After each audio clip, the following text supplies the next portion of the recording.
Well, look, we don't know for sure that he is going to withhold the aid, the weapons as yet, or indeed aid more generally to Israel. There's this long and complex relationship between Israel and the US that goes back decades. But what Mr. Biden has said is that if there is a major offensive in Rafah, then they would be withholding it. Now, what seems to be happening in Rafah right now, the devastation that is being caused, does not appear to meet the threshold of a major offensive for Mr. Biden. But for many others, there's been all manner of different legal and political terms being used to describe what is happening there. So what constitutes this major offensive, we're not entirely sure. I think what Mr. Biden's doing is playing a very, very delicate, very deliberate game here of trying to appease all manner of different political constituencies in the United States and globally. But unfortunately for him, I don't think he's doing it very well at all. Yeah, he's trying to sort of keep both sides of the problem at home happy, which is not really getting him very far. It does, though, appear that other countries are also stopping sending weapons to Israel.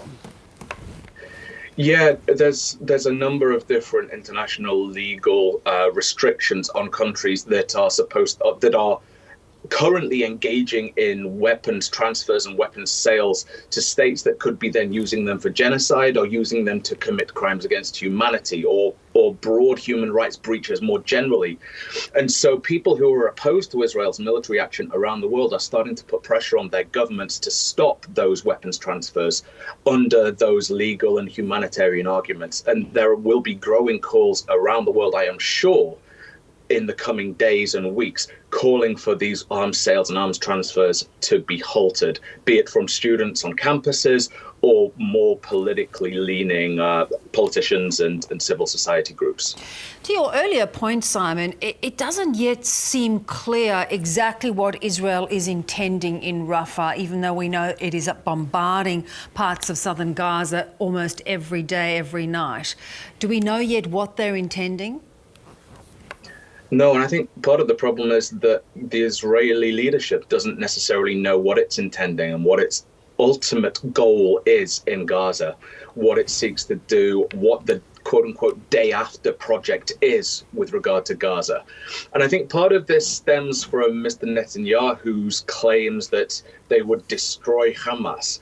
Now, anyone who is a student of history will know that you cannot defeat violence with violence alone. That is not the way to resolve hatred. Violence begets more violence, and that would result in a spiral of escalation around Gaza, the West Bank, and beyond. But there isn't a clear political solution. There isn't a clear strategy in play here with regard to what Israel can actually achieve in Gaza, what it wants to achieve in Gaza, and what the future is that it's working to. Because what Mr. Netanyahu seems to be doing is trying to assuage some of the different divergent views in his own coalition and in Israeli society. And again, he's not doing that very well either. No, and, we've seen skirmishes between families of the hostages and police overnight because they are so frustrated and dissatisfied with efforts to bring people home. And this seems like another really critical juncture.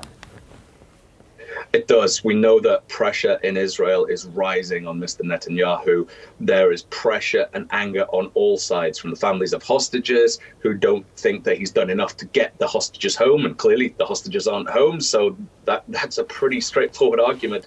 But then pressure from the left, who are anti what is happening in favor of a two-state solution, etc.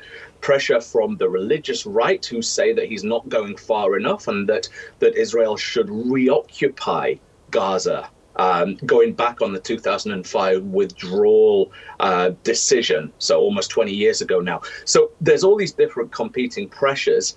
All the while, his political future is on the line. His personal freedom is on the line, with a court case hanging over him like a sword of Damocles. As soon as he leaves office, he's going to be hit with these charges again. Yeah. Simon, appreciate your expertise as always. Thank you so much. Thank you for having me.